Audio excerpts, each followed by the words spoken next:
tap load in R2. We're requesting a 0 and 4 1s. That is 0 1 1 1 1. Over.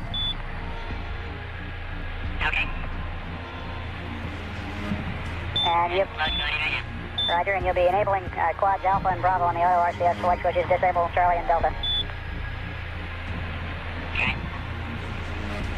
Houston, that's visual down. Houston, that's visual down.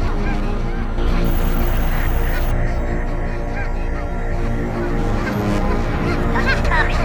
Repeat, do you copy? Yes, copy on the town. I don't know, I'm spinning, I can't. Report your position. It's down, I can't. Give me a visual. I told you nothing, I see nothing. You have a visual set.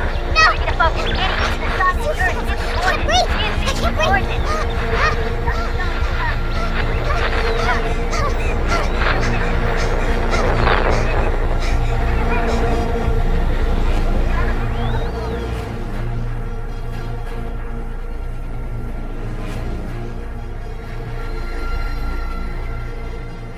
The service bay on the Aurora had jammed. As the astronaut tried to close it, the hydraulic pressure that had built up against the jammed hinge violently exploded forward, slamming the door so hard that it broke the astronaut's leg and even cracked a few ribs. She was nearly unconscious before Genebro Kerbin was able to reach her. You want to give a girl a hand?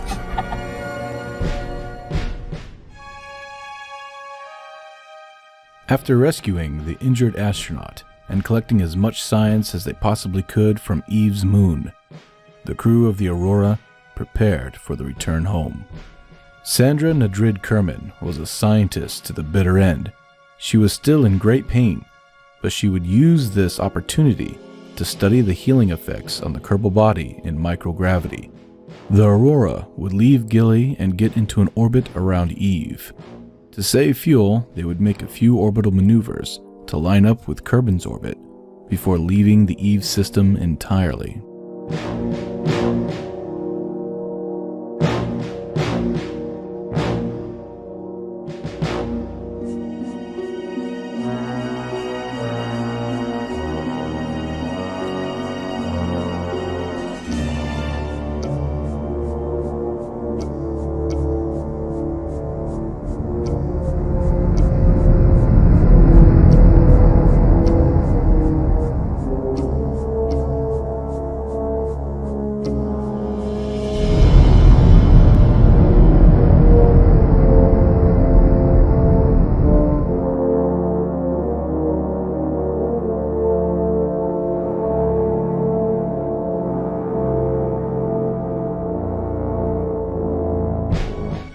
Back at Kerbin, another ship was preparing to leave its orbit.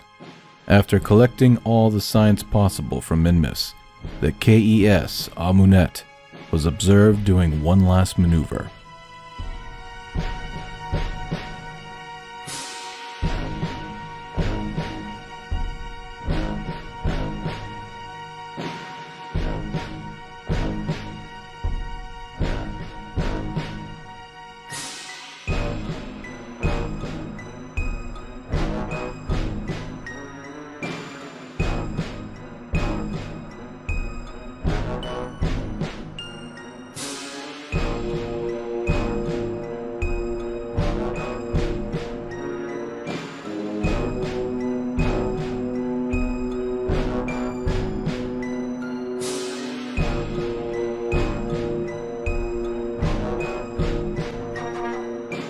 They would dock with the debris of an old pre-war Egyptian Union ship.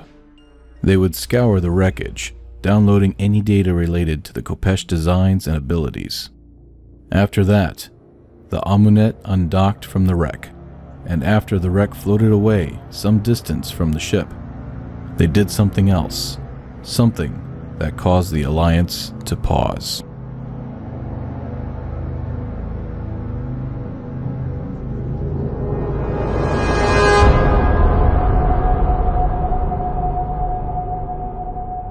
Whatever it was that they found in the wreckage, they wanted to keep it a secret from the Alliance. There was nothing that the Alliance could really do. It was technically debris from their country. The other Egyptian nations might have had something to say about it, but it was technically out of the Alliance's hands. However, just as the ship left Minmus, a launch was detected from the Empire, as they would put yet another unknown craft into space.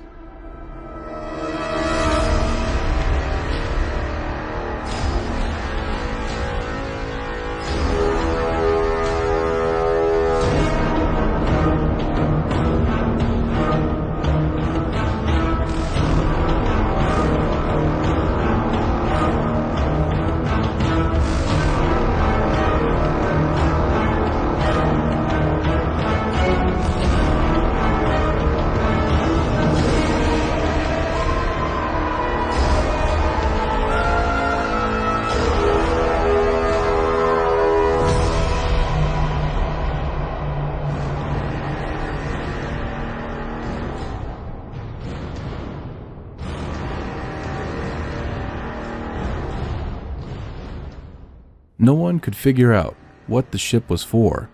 The Alliance was on guard now, after observing the actions of the Amunet around Minmus. What exactly was this new ship supposed to be?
Interestingly enough, the new Egyptian Empire had built a craft capable of returning a massive ship like the Amunet back to the Kerbin surface. Because of this, the NK Empire now had a large scientific lead ahead of the Alliance. But the Alliance wasn't ready to admit defeat. They would rush together a plan to collect the science from the moon, and even replenish the Tranquility base in the process with a new crew and supplies.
Everything was a go.